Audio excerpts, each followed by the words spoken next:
예, 우리 그리스도 주인 되신 고백 한번 드리고 말씀 나누겠습니다.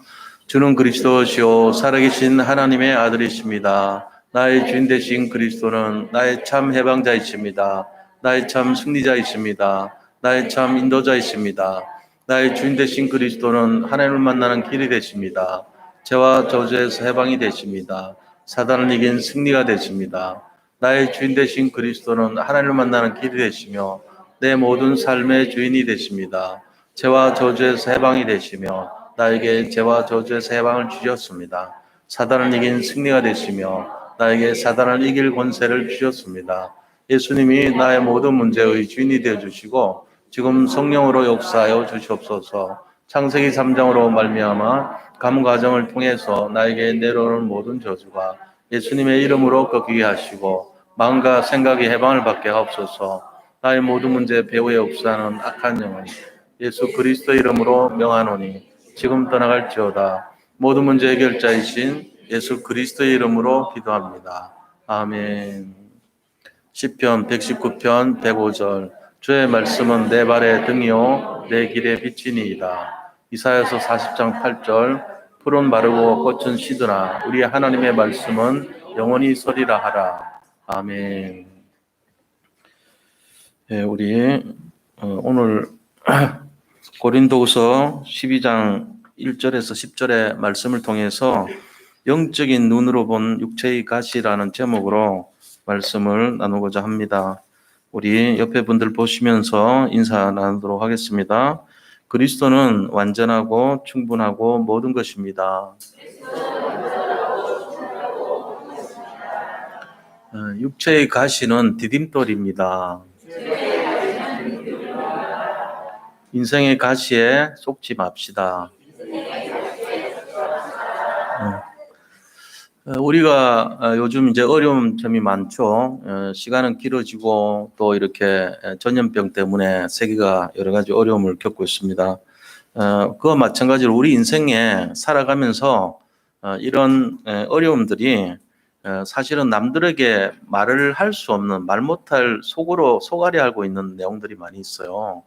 그런데 그 가운데서도 특히 복음을 증거했던 사도 바울의 경우도 보면은 말 못할 그런 어려운 사정이 있었다는 걸 알 수 있죠. 바울은요, 특히 몸이 이제 육체가 연약해서 그 풍토병에 자주 걸렸고 눈이 안 좋아서 안지를 앓았고 또 가끔씩 간질 증세를 나타냈다고 그렇게 성경에 보면 조금씩 힌트로 이렇게 자기 그 모습을 표현을 하고 있습니다. 그런데 그것을 바울은 뭐라고 표현을 했냐니까 육체의 가시다 이렇게 표현해 놨어요.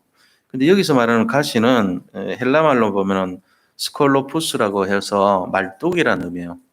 그러니까 단순한 가시가 아니고 굉장히 컸다는 거죠, 고통이. 그런 의미로 표현이 됐어요. 그러니까는 우리 인생에도 보면요, 이런 가시가 주는 이미지가 어떤 겁니까? 끊임없이 우리에게 주는 고통과 여러 가지 어려움으로 나타나고 있죠. 그게 이제 개인적으로 볼 때는 자기만이 알고 있는 고통의 부분이 있어요. 남들한테 말 못할. 또 가족들 중에도 있습니다. 여러 가지 문제들이 많죠. 세상 살면서 가정의 경제적인 부분도 해당이 될 거고요. 또 부부의 여러 가지 어려움도 있고 또 미래에 대한 불안감, 개인적으로도 보면은 자녀들에 대한 거, 또 노후에 대한 거, 질병에 대한 거, 여러 가지 건강에 대한 부분들, 또 사역에 대한 부분들도 우리 사역자들에게도 고민거리가 있는 거예요. 그러니까 이런저런 사연으로 인해서 이게 좀 해결이 되어야 되는데 하는 그 십자가의 부분이 개인마다 다 있습니다. 없는 사람 하나도 없어요. 누가 와서 현자에게 물었다잖아요. 그러니까는 도대체 왜 이렇게 힘드냐 인생이. 그러니까 아무런 고통이 없는 데가 없냐고 그렇게 했을 때 그 대답이 뭐냐 하면은 저기 무덤에 가보라고 그랬다잖아요. 무덤에는 아무런 고통이 없어요. 끝났으니까. 그런데 살아있는 동안에는 우리가 그런 육체의 가시 같은 십자가의 내용들이 다 있다는 거예요. 그래서 우리가 이런 내용들을 나는 왜 이렇게 힘들까 이렇게 생각하면요 끝이 없어요. 그 문제 해결되면 없을 것 같죠? 아닙니다. 또 나옵니다. 신기하리만큼 또 이상하게 나와요. 그 다음 단계 가면 또 나와요. 그래서 우리가 솔직하게 말하면은 이 육체의 가시라는 부분을 영적인 눈으로 해석하지 않으면요, 끝까지 시달리게 돼 있습니다. 우리가 예수 믿고 이 땅에서 구원받았잖아요. 영생 누리는 건 이미 결정돼 있잖아요. 우리가 믿었으니까. 그런데 이 땅에서 누리고 살아야 될 거 아닙니까? 복음 가진 자가 눌리고 살면 안 되죠. 근데 사람들이 다 눌리고 살아요. 뭔가 고통이 어려움이 있고 힘든 일이 자꾸 생겨요. 그런데 이 육체의 가시에 대한 부분이 사실은 우리의 눈을 열고 보면요, 우리 인생에 전환점을 주고 새로운 눈을 열어주는 계기가 된다는 걸 알아야 됩니다. 육체의 가시가 단순히 나쁘다고 생각하면은 한없이 시달리고 어려워요. 이거 빨리 끝내버리는 게 낫지 않냐 이런 생각합니다. 그렇지 않습니다, 절대로. 그래서 우리 자신들은 이런 사도 바울이 겪었던 육체의 가시라는 부분을 통해서 도대체 인생의 고통과 가시가 나에게 왜 있는가 이유를 알아야 되죠. 하나님이 허락하셔서 주시는 거예요. 내가 지금 살아가고 있는 이 문제들이 왜 자꾸 일어나냐 이거죠. 나는 예수 잘 믿고 싶고 신앙생활 잘 하고 싶은데 문제를 없애줘야 될 거 아닙니까? 근데 문제 없애주면 안 돼요. 하나님이 이유가 있어서 주시는 거예요. 그래서 사도 바울이 그거를 고백했어 오늘. 그래서 이런 내용들을 통해 가지고 우리가 환난 속에서 마치 광야길을 가는 인생이라고 보고 광야길에서 하나님께서 우리에게 이 고난의 비밀을 주신 이유가 무엇인가를 다시 한번 잡고 새로운 영적인 눈을 열어서 승리하는 삶이 되시기를 예수 그리스도 이름으로 축원드립니다. 모든 성도님들 승리하시기 바랍니다. 절대로 절망하면 안 돼요. 지금 시대는 더 그래요. 광야의 비밀이 있듯이 가시의 비밀이 있는 거예요.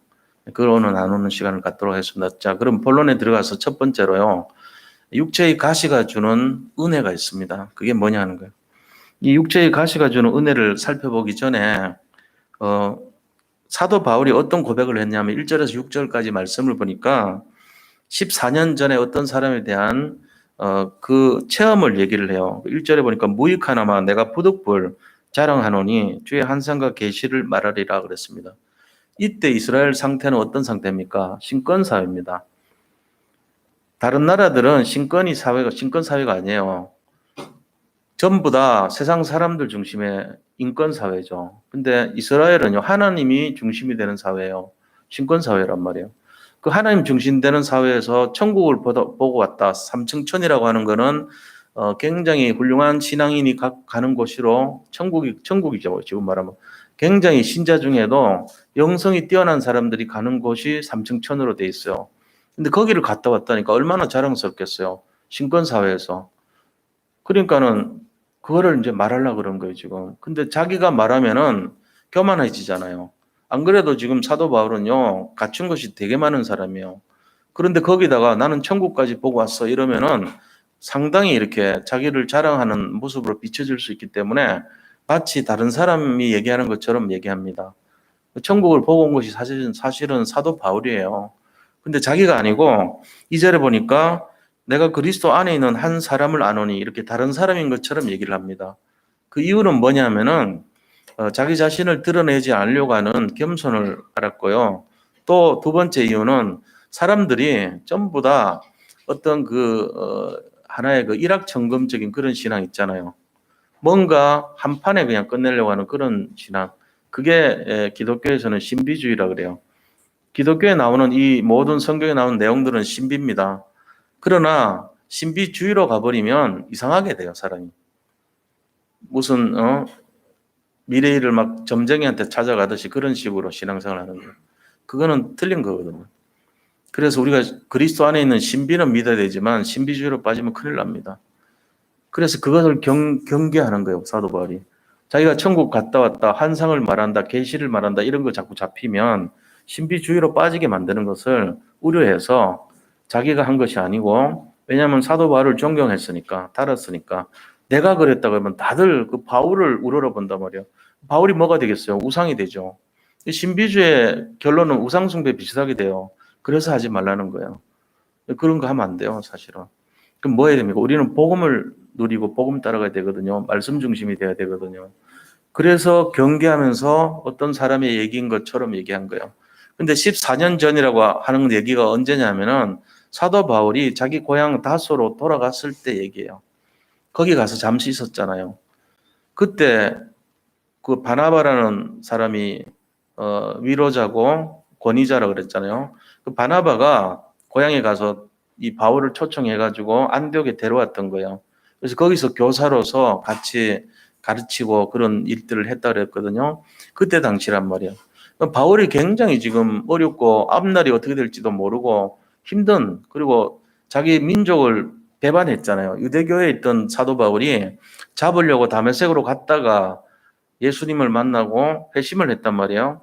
그러니까 배신자 비슷하게 지목을 받고 자기 민족으로부터 손가락질 받던 그런 시기예요. 그러니까 마음의 고난과 핍박의 상태가 있었던 거죠. 미래에 대한 어떤 그런 것도 불확실하고요. 지금 그런 상황에서 하나님이 바울을 위로하는 차원이에요, 지금. 그래서 천국을 보여주신 거죠. 근데 그 천국의 비밀이 너무나 크다 그랬어요. 사도 바울이 보고는 내가 여기 있고 싶다. 나 진짜 세상에 가기 싫어할 정도로 비밀이 크다 그래서 받은 계시가 여러 가지라는 거예요. 우리가 이거를 잘 생각해 봐야 됩니다. 지금 우리는 그 계시가 뭔지 알아야 돼요. 천국의 계시가 말씀이에요. 내가 그 체험이 없더라도 이 하나님께서 우리에게 주시는 위로가 강단의 말씀을 통해서 잡아야 됩니다. 이걸 통해서 우리가 누려야 돼요. 우리가 지금 여러 가지 어려울 수 있잖아요. 지금 말한 것처럼 육신의 가시뿐만 아니라 인생의 가시가 있단 말이에요. 힘들고 어려운 환란의 시간표가 있다니까요. 근데 그때 뭐를 봐야 되냐? 말씀 잡고 힘 얻어야 됩니다. 이게 삼층천을 경험한 사도 바울의 내용과 마찬가지로 위로받는 내용이 되는 거예요. 말씀 통해서 힘 얻으시기를 축원드립니다. 이거 통해서 힘 안 얻으면 얻을 데가 없어요. 지금 세상에 어디 가서 무엇을 구할 거예요, 우리가? 그러니까 여기 예배 드릴 때 보좌의 능력을 얻으시고, 예배 드릴 때 기도 응답의 축복을 누리시고, 복음의 능력을 마음껏 잡으시기를 축원드립니다. 그거 하셔야 돼요. 자, 그러면서 이런 상황 속에서 하나님께서 7절에 보니까 뭐라고 얘기했냐면은 여러 계시를 받은 것이 지극히 크므로 그랬어요. 그러니까 하늘을 갔는데, 천국을 가봤는데 너무 좋은 거예요. 천국이 이런 것이구나. 그리고 앞으로 여러 계시라 그랬으니까 이제 비밀을 보여주신 거죠. 계시란 말은 아포칼립시스라 그래요. 뚜껑을 열어서 속을 보여준다 이런 뜻이 있어요. 그러니까는 내 앞날에 대한 미래에 대한 거, 나의 사역에 대한 거, 앞으로 장차 받을 응답과 축복에 대한 것을 보여주시고 계시하셨던 거죠. 그거를 잡고 온 바울이니까 여러 계시된 것이 너무 크므로, 이 말은 좋은 거 많이 봤다는 얘기죠. 그런데 보고 오니까 교만할 수 있잖아요. 내가 말이지 여기 여러 가지 갖춘 것이 많은 바울인데 거기다가 천국까지 보고 왔는데 너무 좋더라 이래버리면 교만할 수 있다는 거예요. 그래서 하나님께서 자만하지 않게 하려고 육체의 가시 곧 사탄의 이 저거를 주셨다 그랬어요. 사자. 사단에도 전령이 있을 거 아닙니까? 하나님도 전령이 있죠. 하나님의 사자는 천사잖아요. 사탄도 사자가 있어요. 그러니까 그 사탄의 사자는 뭡니까? 바울을 괴롭히려고 보내는 육체의 가시와 같은 거예요. 질병이라든지 경제 문제라든지 아니면 가정 문제라든지 부부 관계 문제라든지 자녀 문제라든지 또 어떤 질병의 문제, 건강의 문제 여러 가지가 있을 수 있어요. 그런 게 육체의 가시 곧 사단의 사자란 말이에요. 우리를 공격하는 거죠.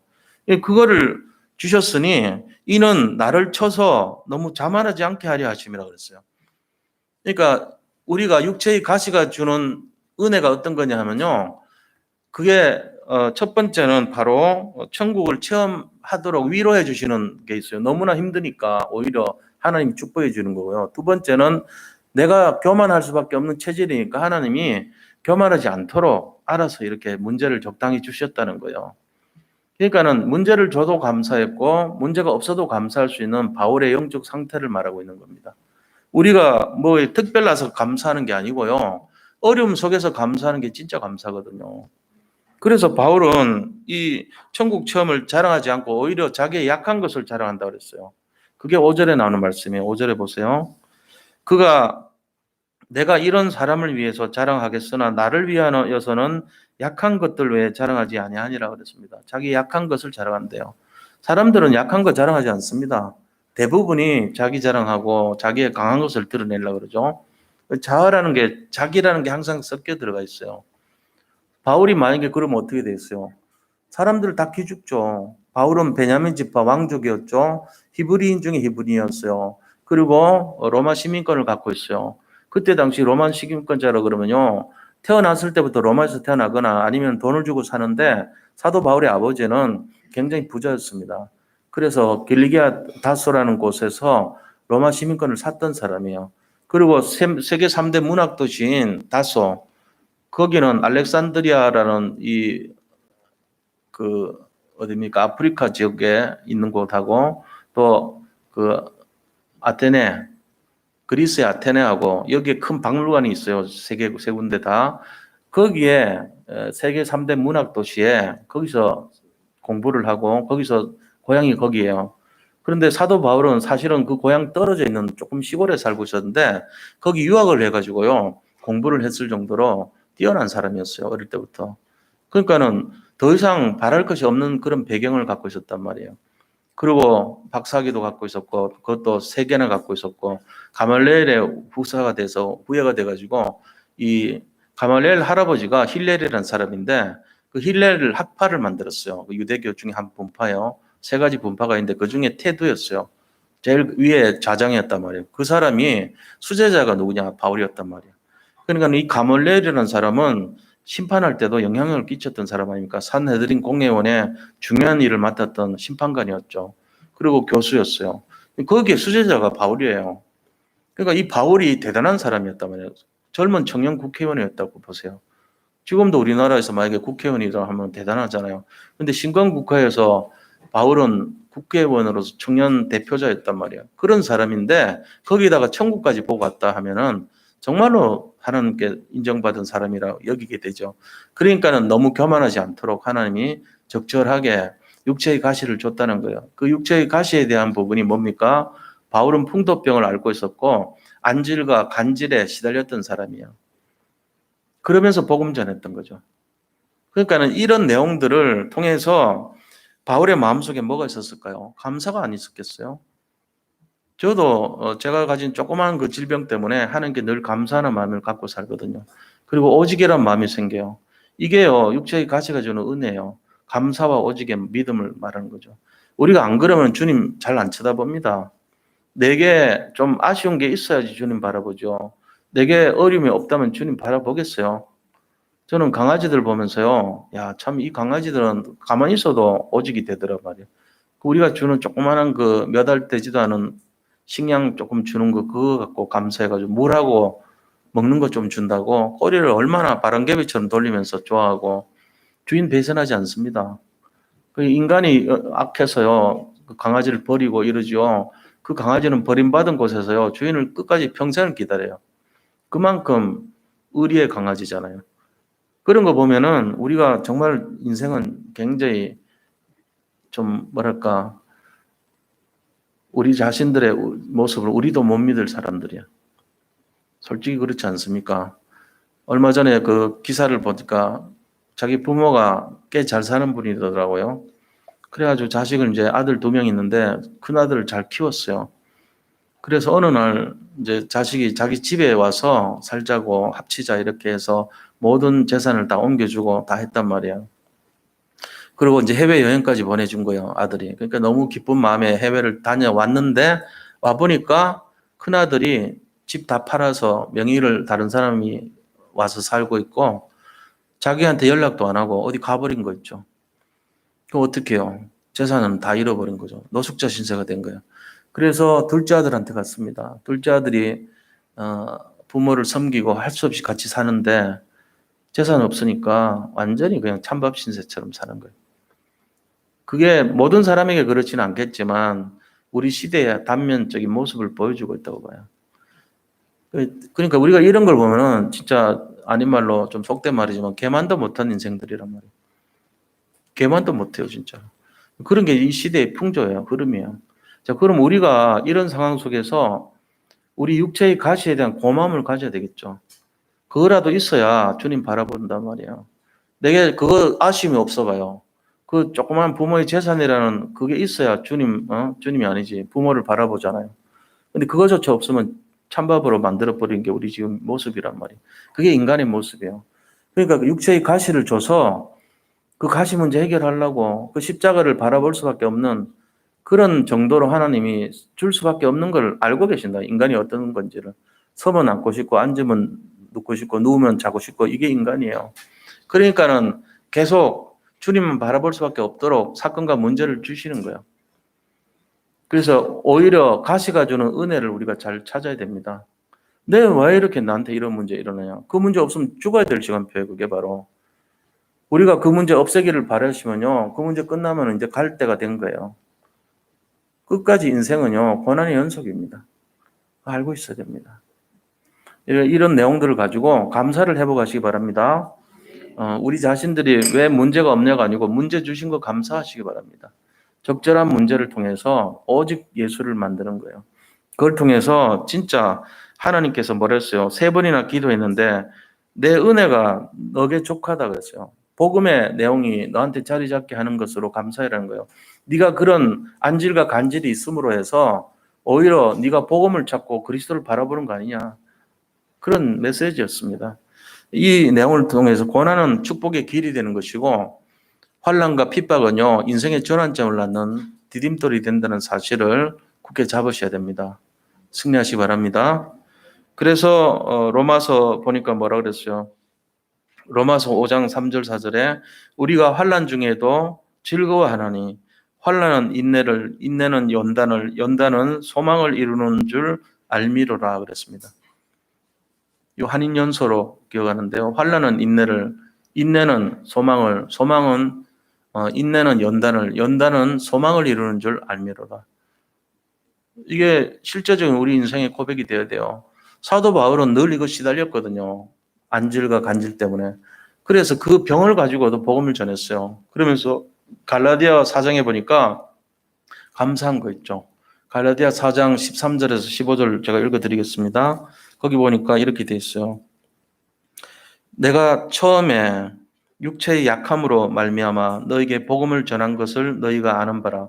갈라디아 성도들에게 얘기했죠. 내가 육체의 연약함을 말미암아서 너에게 복음 전한 걸 너희들도 알지 않냐. 바울이 복음을 전하러 갔는데 막 눈에서는 고름이 나오고 또 가끔씩 가다가 보면 이렇게 막 기절하기도 하고 간질 때문에 그런 걸 너희들이 알지 않냐. 그 가운데 그것 때문에 하나님 바라보고 내가 그것 때문에 복음 전한 거 알지 않냐. 부담을 줄 수 있잖아요. 성도들한테는. 그래서 14절에 이렇게 했어요. 너희를 시험하는 것이 내 육체에 있으되 그랬어요. 성도들이 볼 때 아유 막 바울이 막 힘드니까 마음에 좀 부담이 되잖아요. 그런데 이것을 너희가 업신여기지도 아니하며 버리지도 아니하고 오직 나를 하나님의 천사와 같이 또는 그리스도 예수와 같이 영접하였도다 그랬어요. 사도 바울을 병들었다고 내치지도 않고 갈세하지도 않고 받아줬다는 거예요. 오히려 기도해주고 건강을 빌어주면서 그렇게 했다는 거예요. 그때 15절에 너희의 복이 지금 어디 있느냐? 내가 너희에게 증언하노니 너희가 할 수만 있었더라면 너희의 눈이라도 빼어 나에게 주었으리라. 성도들에 대한 감사죠.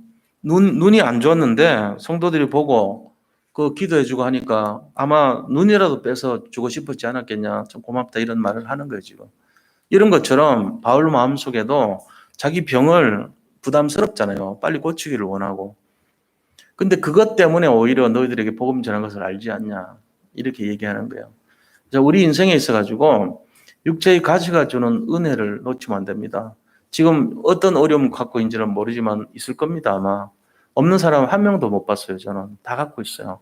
그 육체의 가치가 있다니까. 우리가 인생의 가치라고 볼 수 있는 부분, 십자가라고 볼 수 있는 부분이 다 있습니다. 크고 작은 문제지만 다 있다니까요. 내 앞날은 어떻게 내가 살아야 될지, 내가 어떻게 인도받아야 될지, 이 문제를 어떻게 해결해야 될지 다 있다니까요. 근데 그게요, 오히려 축복을 줘요, 나중에 보면은.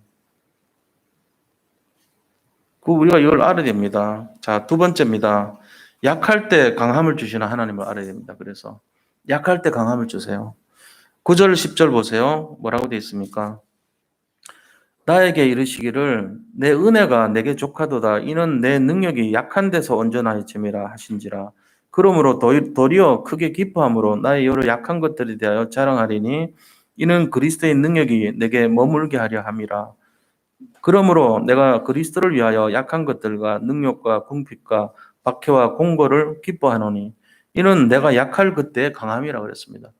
사도 바울의 고백이 이게 신앙 고백이에요. 저도 이거를요, 제가 감히 뭐 바울하고 비교할 수는 없지만 제가 조금은 공감이 가는 부분이에요. 그 병원에 입원을 해봤을 때 참 거기 있는 분들이 이제 같은 환자들이란 말이에요. 그 이제 서로 통하는 마음이 있잖아요. 동병상련이니까. 고백하는 게 정말 질병 중에도 이런 질병이 세상 말로 더러운 질병 걸렸다고. 뭐냐면은 사람이 이제 간이 안 좋다든지 콩팥이 안 좋다든지 위가 안 좋다든지 이러면은 굉장히 힘든 거예요. 왜냐하면 대사에 관련된 거니까 먹는 거하고 관계 있어요. 섭생을 이제 조정을 받아야 돼요. 먹을 거, 안 먹을 거 다 이렇게 구분이 돼요. 지금은 제가 이제 이식을 받았기 때문에 관계 없지만은 옛날에는 그랬어요. 세상 사람들이 하는 거하고 반대로 살아야 돼요. 일단은 칼륨을 조절해야 돼요. 소금을 조절해야 돼요. 그리고 당을 조정해야 돼요. 이 세 가지가 굉장히 어렵습니다. 근데 그 중에서 제일 힘들었던 게 칼륨 조절이에요. 칼륨이 제 혈액 속에 5.0만 넘으면 심장마비가 와요. 제가 한때 5.3이 나왔는데 숨을 못 쉬겠더라고. 왜 그러냐면 칼륨이 많은 것을 먹으면 그래요. 칼륨이 많은 곳이 어디냐면은 세상 사람들한테는 굉장히 좋은 음식이 되는 그 내용들이에요. 주로 과일, 야채 많거든요. 과일하고 야채를 함부로 못 먹는 거야. 포도 19알 예를 들면 수박 한 조각, 참외 한 조각, 바나나 반. 예를 들면 그렇게 정해져 있어. 하루에 몇백 가지 내용이 거의 다 정해져 있어. 그리고 어느 것이 칼륨이 많은가, 어느 것이 칼륨이 적은 것인가 구분을 다 거의 암기하고 있어야 돼. 처음 보는 거는 가능하면 안 먹는 게 좋아요. 그게 칼륨 조절이거든요. 그래가지고 신장이 안 좋은 사람들이 50% 정도 치사율이 나타내는 부분이 칼륨이 높아서 죽어요. 밤새 주로 심장마비로 다 죽어요. 다른 병으로 죽는 게 아니고. 당이 높다 해서 뭐 죽지는 않습니다. 근데 칼륨이 높으면 심장마비로 다 죽거든요. 그러니까는 이게 사는 게 아니에요. 날마다 계산해야 돼. 말은 안 돼. 남들이 말은 모르지만 속으로 이걸 얼마만큼 먹어야 되지? 어떻게 먹어야지? 저는 수박을 되게 좋아합니다. 집사람이 이제 수박 잘라서 주면은 한꺼번에 다 먹으면 큰일 나요. 다 먹으면 반드시 호흡 곤란이 와요. 밤에. 자기 전에 이거 이러다 어떻게 되는 거 아니야? 칼륨 조절을 하는 약을 계속 먹는데 그랬단 말이에요. 그런 식으로 살아야 되는 것이 굉장히 힘들죠. 육체에 가시니까. 그렇게 사는 사람들이 또 식욕은 참 뛰어나고 위는 튼튼해요. 다른 사람 2배, 3배 이렇게 돼. 고통스럽지 않겠어요? 먹는 건 굉장히 그렇게 강한데 못 먹게 되니까. 그런 상황들이 우리 인생이란 말이에요. 근데 어떻게 보면은 그 육체의 가시를 사도 바울이 감사한다 그랬잖아요. 이걸 우리가 알아야 됩니다. 10절에도 보니까 모든 핍박과 환난과 공고와 모든 것이 오히려 감사하다 그랬죠. 그죠? 기뻐한다 그랬어요. 내가 그리스도를 위해서 약한 것들과 능력과 궁핍과 박해와 공고를 기뻐하노니 이는 내가 약할 그때 강함이라. 사도 바울은 그걸 알고 있었어요. 지금 우리로 표현하면은 지금 코로나19 때문에 너무나 힘들고 어려운 시대가 왔습니다. 근데 그거를 기뻐한다고 그랬어요. 이상한 얘기죠. 그죠? 반대로 하는 거예요. 그래서 이 내용을 진짜로 안다면은 이유가 뭐겠어요? 오직 그리스도에 집중할 수 있는 기회가 되기 때문에 그래요. 왜 그러냐면은 하나님 우리를 너무나 잘 아세요. 가만 놔두면은 서면은 앉고 싶고 앉으면 눕고 싶고 누우면은 자고 싶고 이게 우리 인생이라는 걸 알고 있어요. 게으르고 나태하고 무기력하고 무능력한 걸 알고 있어요. 그래서 집중시키는 방식으로 육체의 가시라고 하는 광야 훈련을 시켜주는 거예요. 그러니까 기뻐해야 되죠. 그때가 그리스도가 강해질 때니까. 그때가 내 인생에 가장 집중하고 복음을 알고 있는 시간이 되니까 그거를 기뻐하라는 거예요. 그래서 우리의 성공과 실패의 기준은요. 세상 기준과는 다릅니다. 알고 계셔야 됩니다. 지금 광야길을 걸어가고 희망 없는 길로 가는 것처럼 보이지만 그때가 가장 하나님이 집중해 주는 시간표예요. 오직 주님 되는 시간표고 그때가 가장 승리할 수 있는 가능성 있는 시간표입니다. 세상 사람들 볼 때는 아유 저거 사도 바울 말이야 예수에 미쳐가지고 저거 젊은 사람이 박사학위도 3개나 갖고 있고 저렇게 훌륭한 사람이 단도대에서 형장의 이슬로 목이 잘려서 죽었네 이렇게 볼 수도 있잖아요. 근데 우리는 단 한 명도 그렇게 안 봐요. 왜요? 관점이 다르기 때문에 그렇습니다. 신앙생활이라는 것이 무엇인가 알아야 됩니다. 정말 그렇습니다. 이걸 놓치면 안 돼요. 전에도 제가 말씀드렸잖아요. 김순종 장로님 얘기했잖아요. 그 김하성이라는 선수의 아버지예요. 중간에 굉장히 어려움 당했어요. 어려움 당해가지고 장로님이셨는데도 감옥에 갔어요. 그때 제가 한 몇 년을 양육을 했던 분이거든요. 그걸. 그러니까 그 가정을 놓고 얼마나 기도했겠어요, 제가.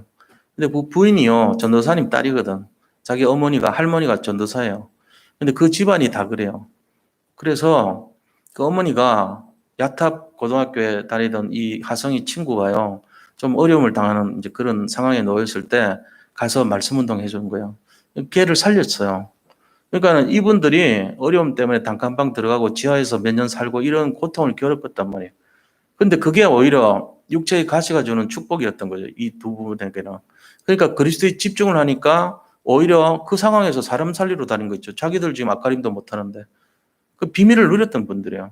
그래가지고 이 나집사님이요. 가서 말씀 운동하면서 살렸더니 그 부모가 감동을 한 거 아니야.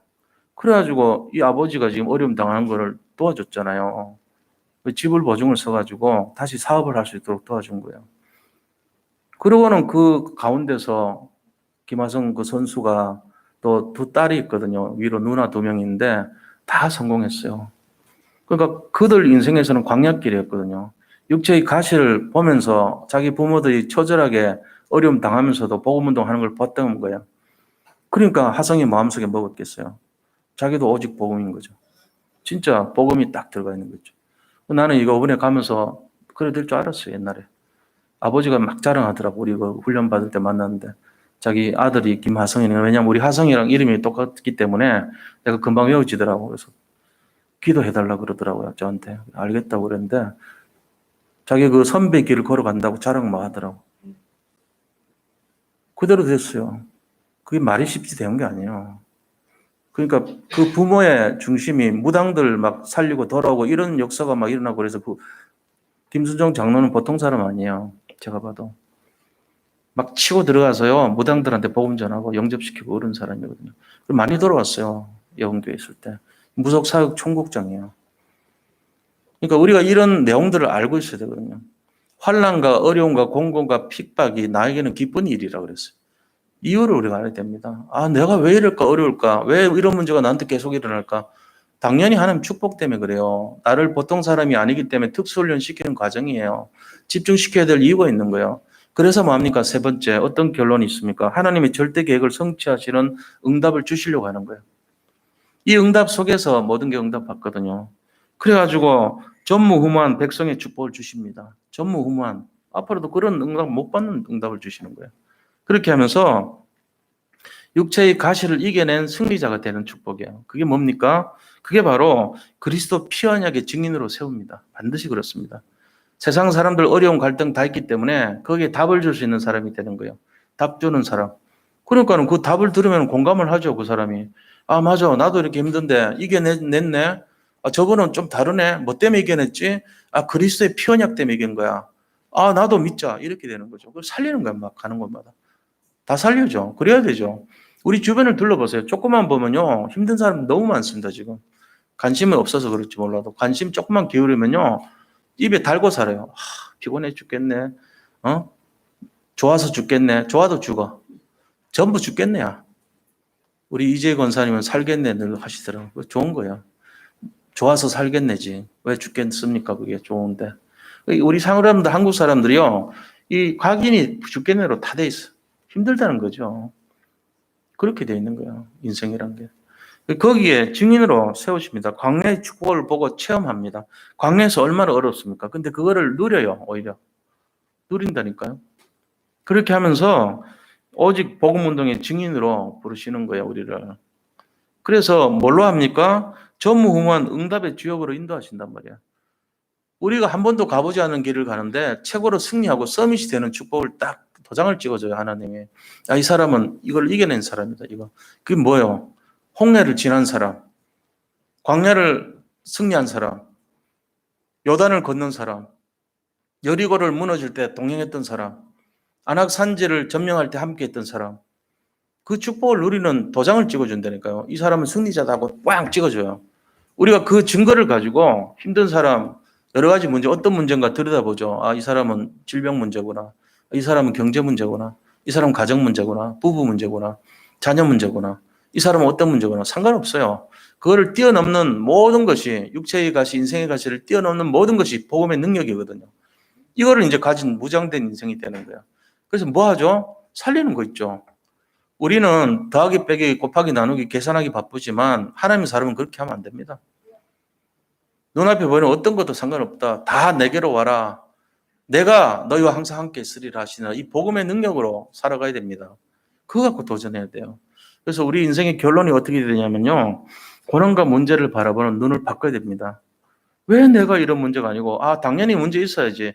적절한 문제 안 주면은 우리는 실패자 돼요. 그거 아셔야 돼요. 적당히 문제 있는 게 감사해야 돼요. 범사에 감사해야 될 이유가 거기 있는 거예요. 내가 문제가 왜 이렇게 끊임없지? 하나님이 나를 큰 그릇으로 쓰려고 하는 거예요, 지금. 광야의 시간표고, 그게 바로 광야의 훈련 시간표예요. 특수훈련 받는 시간표예요. 우리 장로님 특전사 출신 아닙니까? 고공훈련에서 뛰어내린데 저번에 차 타고 가시면서 내가 여기서 수백 번, 수천 번 예를 들면 뛰어내렸다 그러시는 거예요. 그 보통 사람들 못 하잖아요. 왜요? 특수훈련 하시는 거예요. 우리 그 장지동 그 벌판에 그 하셨다 하더라고. 그게 다 이유가 있는 거 아닙니까? 그러니까는 일반적인 사람이 못하는 특수훈련을 시켜가지고 뭘 하라고요? 지키고 막고 승리하자고 하는 거 아닙니까? 우리도 마찬가지예요. 흑암의 괴계를 무너뜨리고 승리하기 위해서 준비하는 거 아닙니까? 그러려면 높은 위험한 곳에서 훈련해서 평상시에 그게 각인되게 만들어놔야죠. 훈련이 어느 날 갑자기 되는 게 아니에요. 평소에 훈련 받아야 그게 삶 속에서 승리해야 문제가 왔을 때도 승리하는 거예요. 그 훈련이 된 사람이 다른 사람 살리죠. 그렇잖아요. 어디든지 다 마찬가지입니다. 원리가 똑같습니다. 그래서 이 내용을 갖고 있어야 돼요. 문제, 괜찮아. 감사할 일이야. 오히려 기뻐할 일이야. 내가 승리하게 하기 위한 하나님의 시간표야. 이거 딱 고백할 수 있어야 됩니다.